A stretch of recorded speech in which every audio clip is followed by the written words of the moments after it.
Level 1. The Private. You step off a bus at Parris Island, South Carolina at 2 in the morning, or maybe it's San Diego if you're from west of the Mississippi. It doesn't matter which coast. The yellow footprints are waiting either way. A drill instructor is screaming before the bus doors finish opening. You find the footprints. You stand on them. You don't know it yet, but you are not a Marine. You are a recruit, and the Marine Corps will remind you of that distinction every single day for the next 13 weeks. They shave your head. They take your phone, your civilian clothes, every object that ties you to the person you were this morning. You sleep in a squad bay with 70 other recruits who are just as terrified as you are. You learn to fold a shirt to exact measurements. You learn to make a rack so tight a quarter bounces off it. You get smoked for a dust speck in your footlocker. In week 9, you go to the Crucible, 54 hours with almost no sleep and almost no food, humping miles of Parris Island swamp with a rifle and a pack that never gets lighter. At the end, they hand you an eagle, globe, and anchor in the dark. No speeches, just a drill instructor pressing cold metal into your palm. For the first time, someone calls you Marine instead of recruit, and you understand, the way you never understood anything before, that this word had to be earned, not given. You call your mother from a payphone. You can't explain what happened to you in 13 weeks. You don't try. Level 2, the Lance Corporal. You've made it through the School of Infantry, and you're at your first unit now, a private first class or Lance Corporal, E2 or E3, doing the unglamorous work that keeps a Marine Corps company running. Field day on Thursdays. Junk on the bunk inspections. Working parties. Nobody wants. You are simultaneously the most disposable rank in the Corps, and the one everyone jokes never actually leaves. Lance Corporal for life is a real title some Marines wear with pride. You clean weapons that are already clean. You stand duty at 3 a.m., guarding a building nobody will attack. A 2021 RAND Corporation study on junior enlisted retention found that boredom and repetitive low-stakes tasking, not combat stress, are among the top reasons junior Marines separate after one enlistment. You don't know that statistic yet. You just know you're tired in a way that has nothing to do with sleep. You live in a barracks room with cinder block walls and a roommate who plays music too loud. And on weekends, you drink at bars off base, where everyone has the same haircut and the same stories. Level 3, the Sergeant. You made Corporal, then Sergeant, E5, and now you have a fire team, sometimes a squad. You are a non-commissioned officer, and the phrase NCOs are the backbone of the Corps stops being a poster slogan and becomes your entire life. If one of your Marines gets a DUI on a Saturday, your phone rings first. You write counseling statements.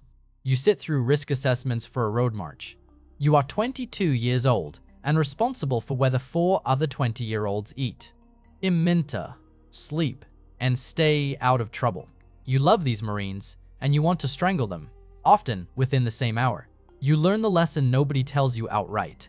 Hating the Marine who can't get his gear straight costs you more than helping him fix it. So, eventually, you help. Level 4, the Staff Sergeant.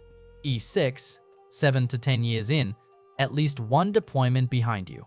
Pullman, or a MEU rotation through the Pacific. 9 months on a ship you never wanted to be on.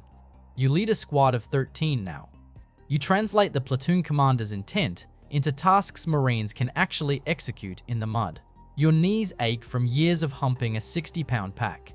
The VA will eventually rate your hearing loss.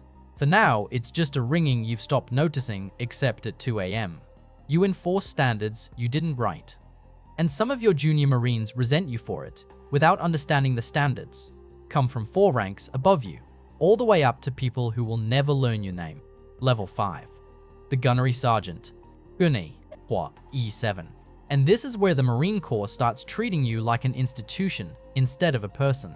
You are the senior enlisted advisor inside a company. The one officers actually listen to before they make a decision that will get someone hurt.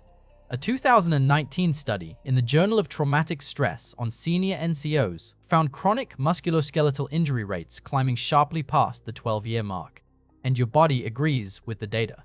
2 surgeries in. You've buried friends whose names you still say out loud sometimes. Alone in the truck. You don't talk about it. Not because you're hard, because nobody ever taught you the words for it. Level 6. The First Sergeant. Year 8. Senior enlisted Marine in a company of over 150. Every crisis reaches you before it reaches the captain. A Marine spouse can't make rent. You handle it. A Marine fails a piss test. You handle it. You folded flags at memorials and stood behind grieving families you couldn't do anything for. You know who's struggling with money, who's drinking too much, who's thinking about things nobody should be thinking about at 22. You know things about these Marines their own parents don't know. Level 7. The Sergeant Major. E9.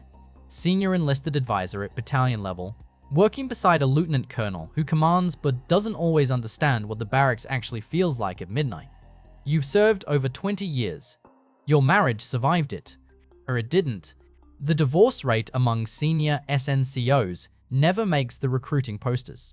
You sit in rooms with colonels now and tell them, plainly, when their plan will break Marines who are already stretched thin. The good commanders listen. The ones who don't find out the hard way that a policy that looks clean on a slide deck can wreck morale in a squad bay overnight. Level 8. The Second Lieutenant. You went a different road. The Naval Academy, NROTC, or Officer Candidate School at Quantico. And now you wear a single gold bar and command a platoon of Marines who've been doing this since before you graduated high school. They call you Butterbar, never to your face. Your platoon sergeant has the knowledge. You have the rank. The smartest thing you can do is shut up and listen.